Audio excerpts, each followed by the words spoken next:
Hey, deserving listeners, Darcey and Stacey. Let's see what happens. Right. This whole situation makes me want to have a sit-down talk with Michelle and tell her how I'm feeling. She vetted him for me. So it's not just an issue between me and him, it's an issue with her too. Okay, now, hopefully Michelle, as a paid professional, will say, you know what, I apologize. I can't really say more than that. And I gave it a shot, and sometimes I get it wrong. So I'm sorry. I'll try to be better in the future for you because you were paying me for this. Hopefully that's all. I'm guessing that's how the conversation will go. You know, Michelle, the matchmaker, doesn't have to fall on her knees and beg for forgiveness. You know, she's just like, well, you lose some. Now, I wonder if Michelle will blame Darcey in that situation. Now, could Michelle say, having said that, it's not your fault, and I gave him my best shot. You could argue that it is my fault because I didn't match you. But that was who knows what it really just depends on what the matchmaker is claiming. I think the matchmaker is at least implying that she will be successful in matching Darcey and other clients with people. I don't know that. I don't know what explicitly has been said because, it could have been very explicit. She's like, look, from the beginning, you should just know I do the best I can, but I can't guarantee anything. So, So I don't know what Michelle said, but hopefully Michelle can just say sometimes I'm wrong, and I'm really going to try. I have a better track record, overall. But I've certainly made mistakes in the past. I'm sorry. Are we okay? Do you still want to work with me? Okay. Second topic, I think we should talk about what we can learn about how you approached him. Or I'm not saying it's your fault. I'm just saying what can we learn from that experience that we can build into the future? Maybe that kind of language. But the way that Darcey and Michelle talk, I'm having a hard time visualizing that, but who knows? I feel like it's good that we're meeting. I feel like there's a lot that I have to, get off my chest, with Cicero and stuff. Did my part. I just feel like he didn't show. So that was an awkward feeling. Yeah. There's no excuse for him not to flake, right? But it's not okay. We can't. Okay, good. So the meeting is starting out well. Michelle is, without any doubt, and we're finding out that he didn't have an accident or an emergency. He just flaked, or at least it sounds like Michelle knows that to be true. And so Michelle is just saying, not okay, not okay. I can't say it's okay. It's out of our control. It's out of our control, and I'm not here to control anybody to say, it is what it is. That just shows me a sign that he's not meant for me. Right. And noticed one day, it was it was the same week that we met, he was in a picture with the girl. So I thought that was a little bit of a red flag. Did you ask him about it? No, I didn't ask him. So Darcey brings that up. It's I noticed the picture. I think that Michelle is feeling that pull into triangulation, and that Darcey is potentially blaming Michelle for this. And I just hope that Michelle would just say something like, you know what? I don't know anything about that picture, but it's possible that is against the rules. And not only did he flake against you, he might have flaked against me because we talked about how he should let me know so that I can inform you if anything is going on. I don't know that, of course. So, but I think Michelle is now the anxiety. So in triangulation, when you have anxiety between two people, and the anxiety, the tension, the conflict is between Darcey and Cicero, right? So now Michelle, as a third element, is being pulled in, and also Michelle is involved. She wants to be involved because she is the go-between between these two. So the anxiety is now transferring from between Darcey and Cicero, because Cicero, I think, is completely ghosting Darcey, so there's no chance of that conflict working out. So Darcey is going towards Michelle. Also, Darcey has a conflict with Michelle directly also, but you could argue that even that conflict is because of that triangulation. So when you're sucked into a triangle, you want to be as differentiated as possible. It's very much a risky situation for lower differentiation. Even if you're pretty good regarding your ability to hold on to your wits and your reasoning ability, your ability to reflect on your emotions, normally, in a triangulation experience, you will dip in your differentiation because it challenges things. And honestly, when you're watching the show, me included, when we're being triangulated in as well, because we are watching conflicts and we're getting emotionally involved. So you can even do your own practice with differentiation as you watch this show. When I'm watching, you'll see me do that. I'll sort of react and I'll be like, well, wait a second, like slow down. Or my method of trying to differentiate is trying to conceptualize, trying to figure out like, okay, I don't relate to what's happening right now. I want to react against it. My knee-jerk reaction is to say you're a jerk face or that's despicable.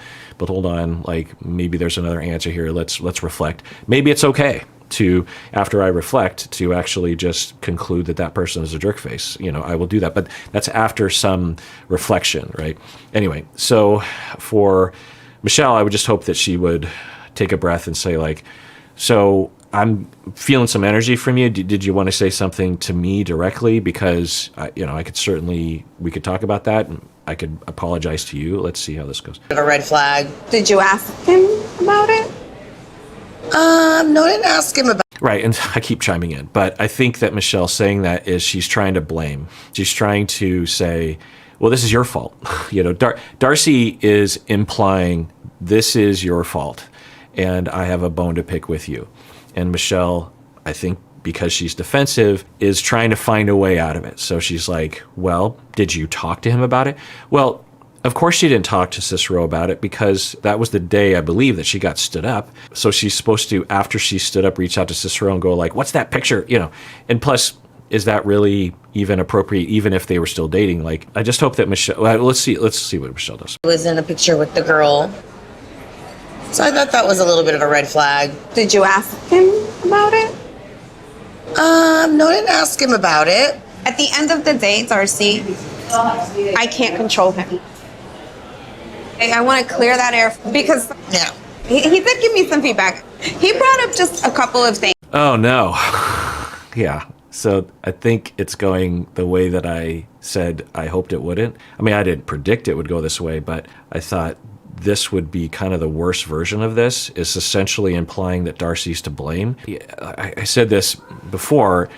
As a professional who is a professional matchmaker, presumably getting paid, it is your job to matchmake. And depending on her claims, Michelle has made, which we don't know what her disclosure statement is, or even if she has one, but she could have made very, optimistic claims of 100% success rate, or she could have couched everything she did with a lot of caveats of like, look, I can't control people. I don't know. I just do my best. And sometimes it doesn't work. And so we just have to keep trying. I really try to work hard, but sometimes I'm wrong. Sometimes the circumstances are such that I just didn't know how to evaluate things. And so there's only so much I can do. That's just the nature of love and matchmaking and dating. I don't know where Michelle was. So it kind of depends on that. It kind of depends on what claims Michelle has made. Either way, though, you would just hope that she would, especially in this moment where you would intuit that Darcey would be in kind of a low place, not only with Cicero and dating in general, but also Darcey could be seriously questioning whether or not Michelle is a good person to be working with. So you just think you would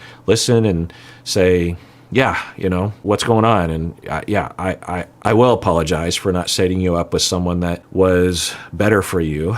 And I already believe I have a couple people that might be better for you, but I make mistakes sometimes, or like I said before, there's only so much I can do. Anyway, you just think there would be that completion, that because there's a rupture right now. This is similar in therapy, right? When you're a client and you go to a therapist for a particular reason and you see some success in the beginning, but then actually things get worse. You might even be worse off than before you came into therapy. And therapists a lot of helping professionals, whether you're a medical professional or a dentist or a therapist, or there will be these defenses that clinicians will commit. They will say like, well, it's not my fault, and it's because of you. It's because of you. Instead of just saying, yeah, you know what, I gave him my best shot, and you're worse off now than when you first met me, which seriously makes me question my treatment and my recommendations for you. I don't know. I'm going to reevaluate that for sure. I will tell you I was doing everything I could based on my experience and my training and the research.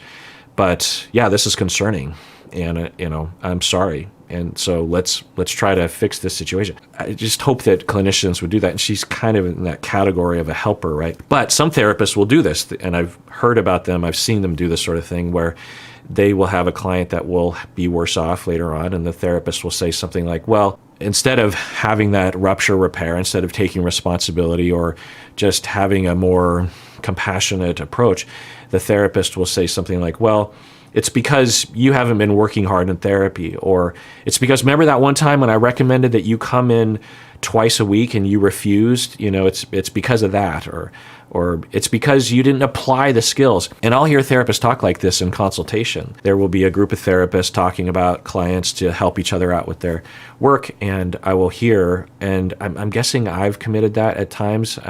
It's a common enough defense that I'm sure I've committed it. But anyway, you'll hear these kinds of statements. It's just like, yeah, I have this client that is just really frustrating and they're just refusing to follow. Sometimes that's true, but often that isn't the dominant point of view that a therapist should be taking. But anyway, so Michelle seems to go, she is very quickly launching into, I don't know, but it looks like she's going to imply that this is all Darcey's fault, of which no one knows. And plus, why would you say that? It's like, it just didn't work out. Cicero just didn't feel it. Let's move on. I'm sorry. That's all you have to say. I'll work harder to find this person for you.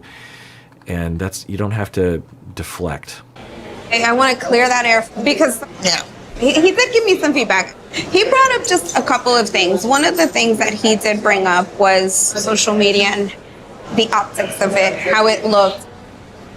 It's one thing to dress sexy. He doesn't want you to egg on other men and bring them on or get them to think in a fantasy type of way of you. Wait, what?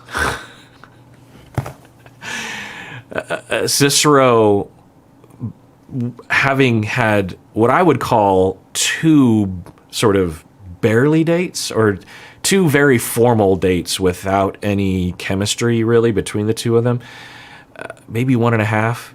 After that, or in the midst of that, Cicero, and presumably Cicero said this before they even saw each other, that they were going to see each other last time. Anyway, he's telling Michelle, according to Michelle, so who knows, that he was bothered by the way she dresses on social media, and he was turned off by that. Okay, so is it okay for Cicero dating someone for him to be turned off by somebody, like, yeah, I don't know if I really want to date someone like that?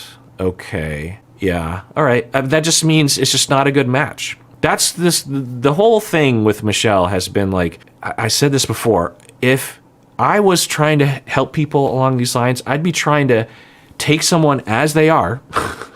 Now, maybe there's some things that you want to change a little bit here and there, but clearly the way Darcey is the way that she likes to be, right? Now, you could talk about, is she actually just putting on a show? Who is she really on the inside? I don't know. But at the very least, even after 10 years of therapy, I'm just going to take a guess and say that Darcey would present on social media at least similarly. And honestly, I don't even know how she presents on social media. I could just take some guesses. But my point is that I would just hope that if you're matchmaking, you would try to match people up with other people that want to be with people like that. It'd be like if someone dressed up in a lot of flannel and loose jeans, and that's just the way they like to dress. You could, if you're a matchmaker, you have a conversation with that person. I'm just like, so, I looked at your social media. We could change your outfits a little bit. We could change your wardrobe if you're interested. But if you're not, then, I don't know. Maybe you're one of those people that you just really like that kind of dress, and that's like a solid part of you. There's other people who just don't really know how to dress, or they don't like to think about it, but they're willing to explore it. They're willing to do a makeover or something like this in their wardrobe. So which one are you? And if the person says, no, I don't want to change my wardrobe. It's not me.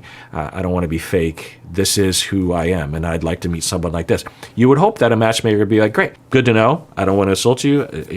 Each to their own. And so we're going to find a person that will like that about you, because there are people that will like that about you. They don't want the person that puts a lot of effort into that. So I would just hope that would be the tone of the conversation. Sexy. He doesn't want you to egg on other men and bring them on or get them to think in a fantasy type of way of you. That was All right. I get that. There's so many things to say.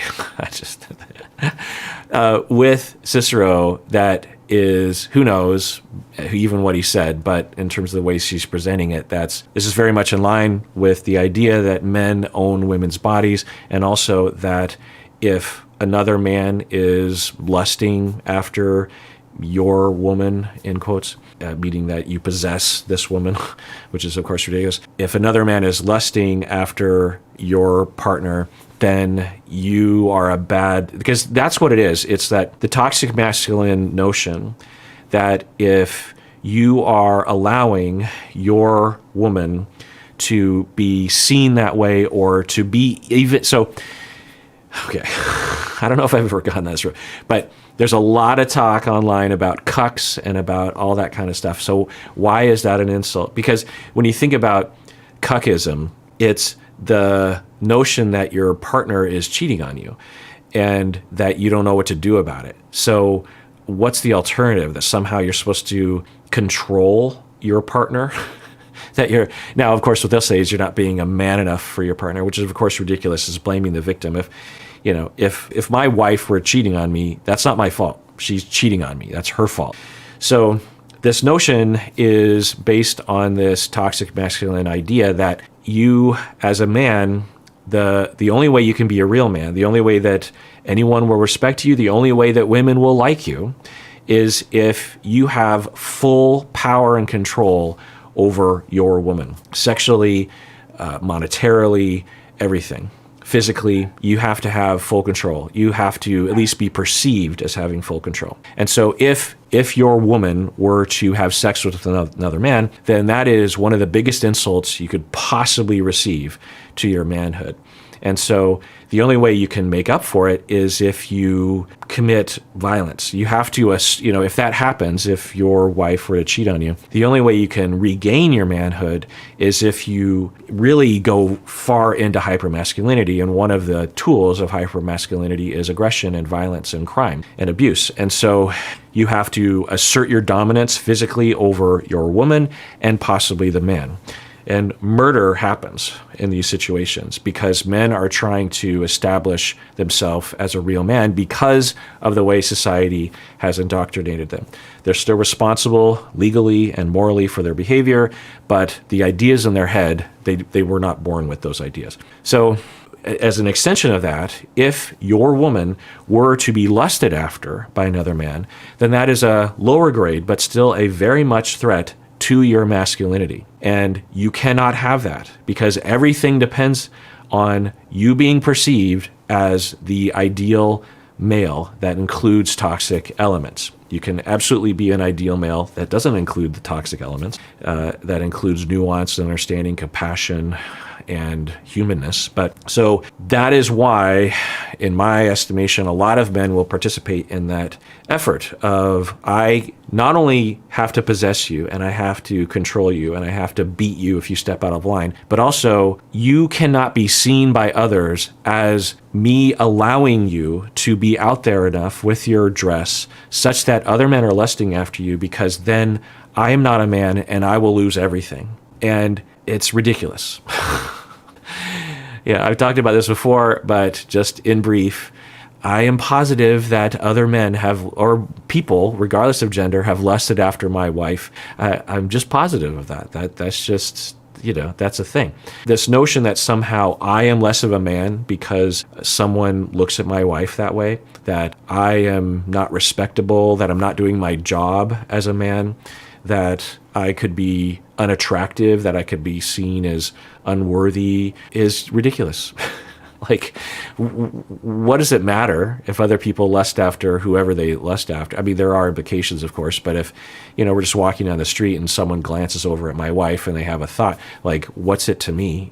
What's the difference? Who cares? It's just not a threat. It's literally not a threat. It's just a normal thing. That now, if someone came up to my wife and was propositioning her and bothering her, then I would defend her. If she defended herself, then I'd support her. But if things were going a little wonky, or she needed my help, or I don't know, she was just stunned or something, I would definitely step in. Now, I wouldn't be hanging my masculinity on it consciously. Unconsciously, I would be, because I have been brainwashed into that line of thinking. So I would definitely be more upset than I would otherwise because of that indoctrination. He doesn't want you to egg on other men and bring them on, or get them to think in a fantasy type of way of you. Very quickly, there's also a possibility that he has some preoccupied attachment, that there's, of course, no other signs that we saw, but that he has some traumas about being cheated on and is very much worried that people are going to cheat on him, and so that triggered him. In a fantasy type of way of you. That was challenging for him. Mm-hmm. I'm a little shocked right now because it was the total opposite of what he's telling you. Yeah. He was like really into it. I think that's a crock. I was looking at your Instagram now. Oh yeah, oh boy, okay. I like it. Yeah. Now, it's very possible that Cicero was just saying that, or I don't know. It's the beginning of a relationship, so who knows what Cicero meant by anything he was saying. So Darcey's saying it's a crock of shit because he, in person, was saying that he liked my Instagram. Yeah, very real. You get it. I'm not doing anything to hurt anybody. I'm just expressing my own goddessness and, beauty. And I'm all for you expressing your goddessness and your beauty, but the way that your persona presents is just, it's inappropriate. Inappropriate. I swear to goodness, the word inappropriate, 99% of the time when I hear that word, it is used as a stand-in for culturally different. So I don't know all the time, but yeah, I don't need to go over it again. And the thesis is, if you're trying to matchmake, don't you just accept the person as they are and try to match them with someone that loves them for who they are and how they like to express themselves? Your beauty, but the way that your persona presents is just, it's inappropriate. Okay, I didn't ask for any of this. You're the matchmaker, so if you're gonna match me up with somebody, match me up with someone that's not judgmental on how I live my life. Yeah, and honestly, if I were Darcey's friend, I'd be like, maybe there's a better matchmaker out there. Maybe you need a matchmaker for a matchmaker, because this matchmaker is not probably a good match, because it sounds like the matchmaker has their own opinions about who you are as a human being, and that is probably gonna be a problem. And you could argue there's some evidence that it already is a problem, because she chose someone, Cicero, who had similar judgments, or just a similar disdain or a similar preference for whatever Darcey isn't. All right, well, that does it for that episode. Everyone, please take care of yourself, because you deserve it. You really, really do.